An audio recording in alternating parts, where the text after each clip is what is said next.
Good afternoon, gentlemen.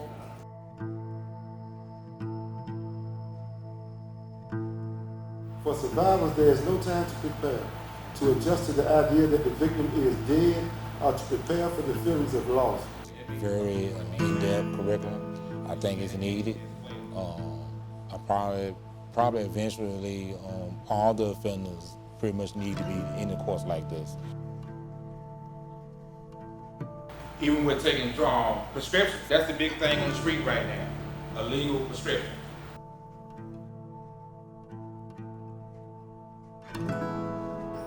I was 16 at the time and on my way to finishing my sophomore year of high school.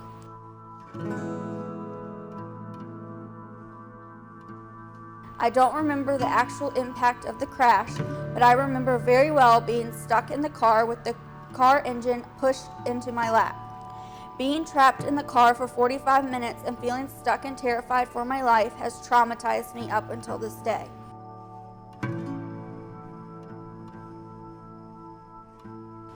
My life was turned upside down to the point where I was unable to even bathe myself and could only use the restroom next to my bed with the help of 2 people physically picking me up.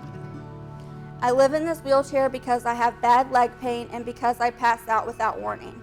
I have trouble remembering things, understanding things I read and that people say.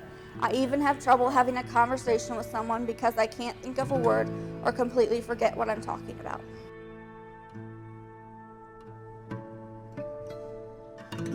Seeing Kristen, hearing Kristen, seeing her mother, having the opportunity to actually not only hear her but feel the pain that's associated with what she continues to struggle with, and to see the pain and to hear the pain from her mother as they go into trying to help her gain some degree of normalcy in her life has really humanized the whole idea of victim for me, and it helps me to make the transition back to society with the mindset that no one deserves victimization. It gives a live account of what someone actually goes through, because even when you view it on screen, when you read the story, you don't get the feeling that I got here today. You don't get the realization of what is actually happening when someone's life has been altered because of your own actions. I was very touched by her story. I have a daughter that's 20 years old, so it definitely paralleled it right there. And I was thinking as a parent, but also, just only imagine what she was going through and how she's doing such a fantastic job of overcoming those hurdles and never giving up. This is just the tip of the iceberg. We need to get more visitors on board. We need to flood the prisons with them so people can see what's going on, hear what's going on, and take away, okay, that's how her life was impacted. How can I not impact someone else's life? It was great. They took everything in so well.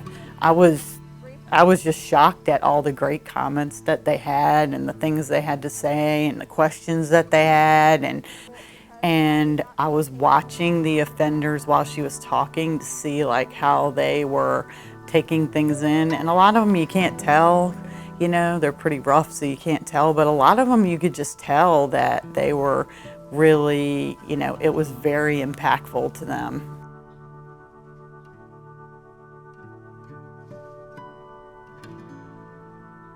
It was really nerve-wracking at first because it was a very different atmosphere for me, but it went really well, and the inmates really took my words and really held it in, and I felt like they were really engaged and heard everything I had to say, and I really think that they understood, so I felt healing from it, and I really think it's a good thing for them.